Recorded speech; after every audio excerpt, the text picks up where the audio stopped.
A gente está fazendo um ciclo de perseverança, amém? Sejam muito bem-vindos. E a primeira aula a gente falou dos 3 P's. Lembra, Elô? Qual era? Perseverança, Palavra, primeiro isso. Perseverança. Promessa. Por quê? Qual que é o versículo? Nós somos aqueles que pela perseverança alcançamos as nossas promessas. Aí nós falamos sobre os 7 mergulhos, né? A última aula. Obrigada, meu amor. De Naamã, né? Que são como ser uma fonte de perseverança, né? Porque às vezes é ótimo saber que você tem que ser perseverante, mas como ter, né? E hoje nós vamos falar sobre o ciclo da perseverança. Bom, para a gente começar a falar de perseverança, onde na Bíblia fala desse ciclo? Então vamos abrir lá em Tiago 1, 2. Meus irmãos, tende por motivo de alegria passardes por provações, sabendo que a provação da vossa fé, uma vez confirmada, produz o quê? Oi, Ivan! Que bom que você senta aqui perto da gente. Tá bom. Tá bom. Uma vez, a aprovação da vossa fé, uma vez confirmada, produz o quê? perseverança. Perseverança. E a perseverança tem que ter, aqui está a chave do nosso estudo de hoje, tem que ter ação completa, para que sejais perfeitos e íntegros, e em nada deficientes. Então, a primeira coisa que esse texto, ele mostra pra gente é o quê? Quando a perseverança cumpre um ciclo, ela nos leva a alcançar aquilo que nos liga com a perfeição. Então, nos liga com os objetivos que nós queremos alcançar. Faz com que a gente alcance integridade. Então, esses são os frutos de quando eu cumpro o ciclo da perseverança. E aqui tem uma frase muito importante que fala assim, e que eu não fique deficiente em nada. O que é ser deficiente? É você não conseguir ter as mesmas funções, as mesmas habilidades de que uma pessoa que cumpre o seu ciclo, né? Então, a gente fala muito daquele negócio, a pessoa está vendo a borboletinha sair do casulo, fica com dó, né? Daquele momento, vai lá e abre o casulo, o que acontece? A lagarta não consegue virar borboleta, ela não consegue voar, né? Porque às vezes nós acreditamos que a dor é a nossa inimiga. E ninguém gosta de passar por dor. Acontece que é impossível você passar por um momento de dor, de choro, de tristeza, sem que isso te transforme. Vai te transformar. Ou vai te transformar numa pessoa melhor, ou pode te transformar numa pessoa pior. Pode te transformar numa pessoa... Bem-vinda, Eti, boa noite. Bem-vinda. Também, quando a gente passa por uma dor, a gente pode se transformar numa pessoa amarga, azeda, frustrada. Por quê? Porque passou por uma dor. Ou aquela dor pode ser o combustível dos teus sonhos. Você pode fazer nascer daquela dor uma grande paixão, uma grande força. Agora, a chave do ciclo da perseverança é como você reage diante das suas dores. Porque quando toca nas suas dores, é a hora que você vai ter que desenvolver o teu caráter. E desenvolver o teu caráter só vai te tornar mais forte. E a perseverança, ela faz com que a gente desenvolva força no nosso interior, fortaleza. Amém? E outra coisa que é muito importante para mim nesse ciclo de perseverança é o que está em Filipenses 3,14, quando Paulo fala assim, olha, se esqueça das coisas que para trás ficam, siga para o alvo da tua santa vocação. Muitas vezes, quando a gente se depara com o fracasso ele não é só constrangedor, mas ele nos coloca em xeque, certo? Porque você esperava ter sucesso e aí você se depara com o fracasso e é a hora que você vai se autoavaliar diante daquele fracasso. E aí, você não pode ter a postura de ficar naquela nostalgia, ai, se eu fizesse, ai, se eu pudesse, e se martirizando, porque você cometeu um erro. Nós cometemos erros, esse não vai ser o primeiro e, infelizmente, não vai ser o único e nem o último. A chave da perseverança está, o que eu vou aprender com esse erro? Quando eu começo a usar os meus erros para que eles sejam a minha lição, o meu motor, e quando eu pego os meus fracassos, entendo que os meus fracassos, eles não estão me definindo, eles apenas, eu posso pegar o meu fracasso e me deprimir, ou então posso pegar o meu fracasso, aquela dor do fracasso, porque dói fracassar, e eu posso usar isso como um desafio para que eu seja melhor.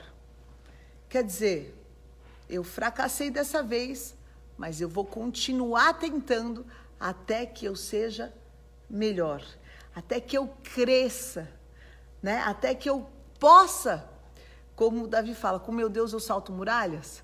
Por quê? Para você saltar uma muralha não é do dia para a noite, né? É tipo aquele salto com vara, a pessoa tenta uma vez, tenta duas, tenta três, daqui a pouco você passa, pulou, passou.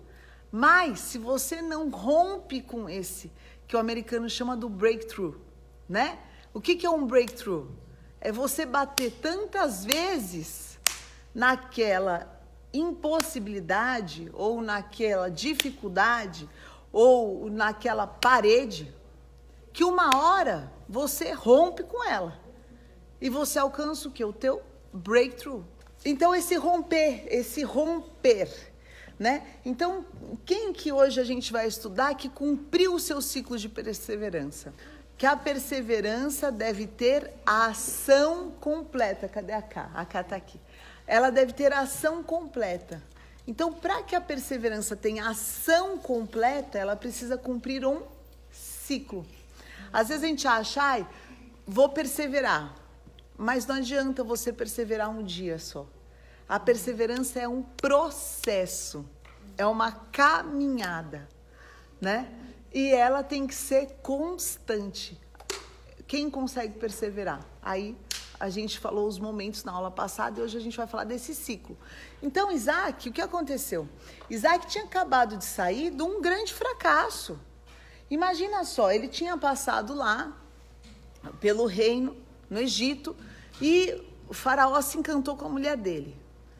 Quem que vai falar não para Faraó? Ele ficou morrendo de medo. E aí eles eram filhos do mesmo pai. Isaac e Sara.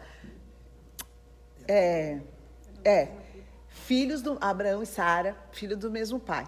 Quer dizer, mentiu ou não mentiu? Deu uma enganadinha. O fato era a mulher dele, ponto final. Não importava se era irmã, se não era irmã. Era a mulher dele, né? Jeitinho brasileiro. Isaac, ele tinha acabado de passar por uma super situação também de fracasso. Tá? E aí ele falou, bom, agora você sai e vai para o deserto, que você não vai ficar aqui. Ele saiu daquele fracasso para ir ter que achar água no deserto. Uma missão fácil. A gente lê assim na Bíblia, né? Isaac foi caçar água no deserto. Tipo assim, é uma coisa simples. Né? A gente vai para Israel, anda, aqueles desertos não acabam nunca mais. E hoje tem tecnologia, tem... Imagina isso.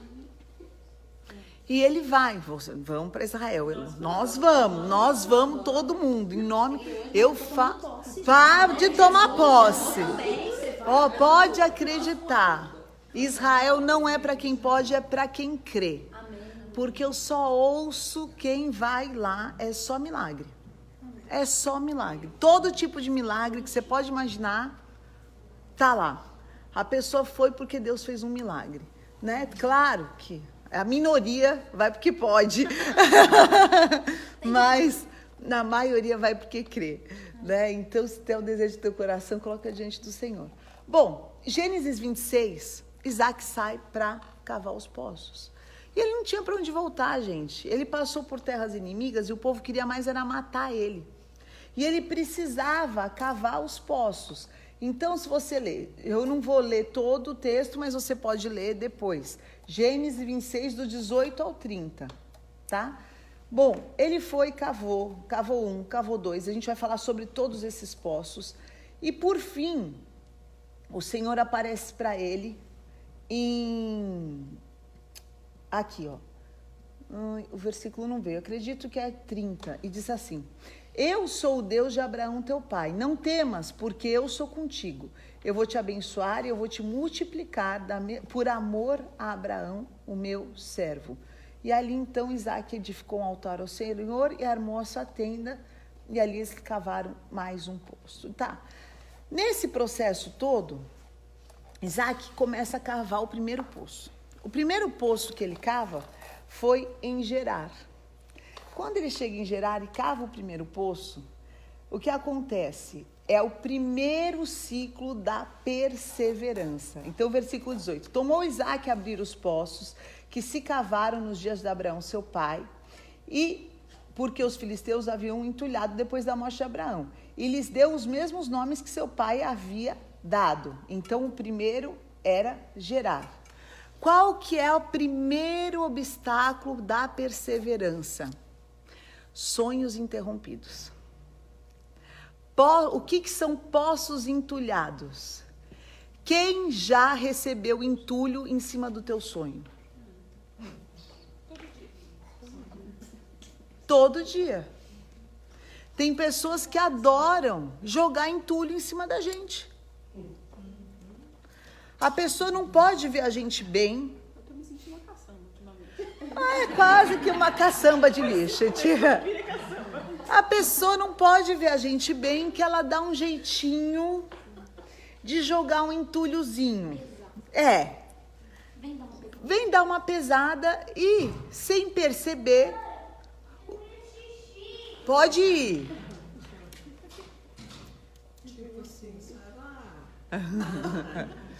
Isso. Será que é isso mesmo? Você não está iludido? Você não está empolgado? Né? Da onde que saem todas essas suas ideias? Os entulhos. Só que acontece que muitas vezes esse primeiro passo que a gente tem que romper da perseverança, que são os entulhos dos outros, sabe qual que é a pior parte? Às vezes a gente pega aquele entulho e acha que é nosso. Acha que é uma verdade. Você acaba já não sabendo mais o que é. E você fala, não, isso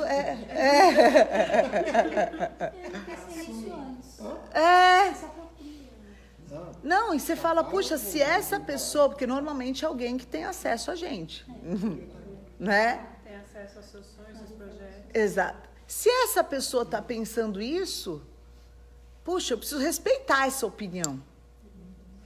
Não. Você precisa respeitar a opinião de Deus. Então, o primeiro passo para a gente romper e completar o ciclo da perseverança é hoje. Eu quero que vocês parem por 1 minuto e escrevam quais os entulhos internos que vocês aí em casa também, vão tirar de dentro de você. Em definitivo. Nesse mês de março, cada vez que esse entulho for jogado em cima de você, você vai lembrar que é entulho, é lixo. E lixo a gente põe para fora de casa, a gente não põe para dentro. Amém. Amém? Então vamos lá, notando os entulhos para fora. Nota no celular, Paty. Nota no celular. Não, e às vezes acontece, às vezes você fala desses impulsos, a gente começa a duvidar. De si próprio. Não é de si próprio, Do que Deus tem. Você entendeu? Da tua autoridade espiritual. Da tua capacidade. De tudo. Porque eu tô lá, tô fiel, tô buscando, mas puxa, essa pessoa falou isso. Aí você muda o teu foco. Em vez de você olhar para aquilo que... Porque a palavra de Deus fala. Ande de acordo com aquilo que você já alcançou, conquistou. Quando o teu olhar fica nas coisas que você já fracassou, você tem força para lutar? Então o teu olho tem que estar naquilo que você já alcançou. Amém? Vamos lá, entulhos. Quem sentir a vontade e quiser citar um entulho que você está pondo para fora, aceito vontades.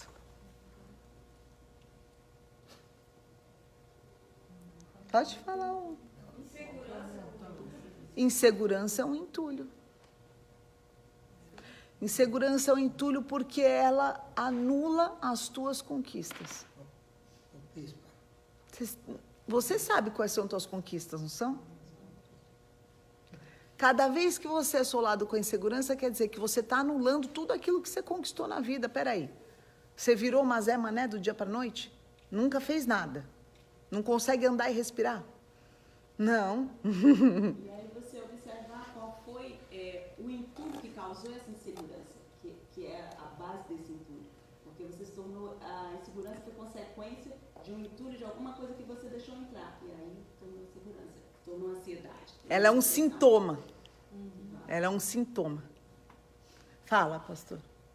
É difícil às vezes de entender, mas às vezes nas fases que a gente vive, vem que você está falando um negócio certo. Uma pessoa de uma certa liderança, uma pessoa, amiga, chegou para mim e disse assim: você já teve o direito de amar, agora você tem apenas o direito de esperar o fim, porque o teu amor não tem mais. Eu estou vivo, eu estou embora. O que é isso? É um entulho. É um entulho. Eu falei assim, não, mas eu estou vivo, eu tenho direito de amar. Amar a minha filha e amar quem deve. É um entulho. É um entulho. Ninguém tem direito. Só que é uma palavra de uma pessoa, como ele falou, um líder que pode ter um poder enorme, que se hoje ele não pegasse e colocasse para fora aqui, isso poderia, no subconsciente, estar tendo uma ação. Então, cada vez que eu vou amar, eu sou proibido, eu não posso. E a gente verbalizar os nossos entulhos é importantíssimo, por quê? Quando a gente confessa, esse negócio, viu, papagaiada, constelação, chama outro para confessar teu pecado, nunca vi isso na Bíblia. A Bíblia fala assim, cada um confesse o seu pecado. Então, se eu estou com... Você está com entulho, é um pecado. Você está ferindo o templo do Espírito Santo, que é você. Então, você precisa confessar. Ninguém vai poder fazer isso para você. Não adianta você chamar alguém, ai, sente o que eu estou sentindo, faz o psicodrama, não vai rolar. É você mesma. É você, o Espírito Santo, Deus. Sim. Né? Então, eu preciso saber aonde que está pegando. Aonde que está fisgando. Eu não posso amar. Eu tinha um entulho da rejeição. Eu fui curada, porque eu fui uma gravidez inesperada. Não vamos dizer indesejada, porque isso está curado na minha vida. Mas eu fui inesperada. Eu cheguei numa fase que a última coisa que precisava acontecer com meus pais era uma gravidez. Entendeu? Sabe aquela fase? Meu pai mudando de emprego, a minha mãe estagiária, o meu irmão pequeno, mudando de casa, começo da vida. Tudo junto misturado. Aí a minha mãe engravida, né? Então, eu fui inesperada. Junto com algo inesperado, o que que vem? Um monte de surpresa, né? Então, esse era um entulho que eu tinha, de rejeição. E eu precisei vencer ele. Entender que eu fui desejada pelo Senhor. E pelos meus pais, que, claro, me amam de paixão. Não, cada coisa que meus... eu ouvi outro dia uma declaração que meu pai fez que me fez chorar. Minha mãe... Nunca foi assim que eles não me amaram. Mas talvez eu tinha isso, sei lá. Talvez era demônio, talvez nem era essa situação. Não sei, mas era um entulho. né? Imagina que o Tidi falou para mim que o Tidi era moreno e eu loira. Até os 7 anos de idade eu achava mesmo que eu era adotada, porque o Tidi falava, a mamãe, coisa de irmão, né? Coisa de irmão, então a mamãe te achou no lixo.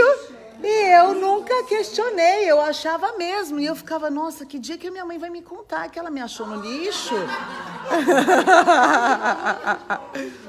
Até que um dia o que eu perguntei, acho que eu tinha uns 7 anos, já era. Mãe, pô, que dia que você vai me contar que você me achou no lixo? Ela fez o quê? Menina! Só que aquilo era um entulho que o diabo estava trabalhando dentro do meu interior desde a minha infância. Porque ele queria que eu acreditasse naquela mentira. Então, era um entulho. Então, a gente precisa saber quais são os entulhos que o diabo joga sobre a gente, sabe por quê?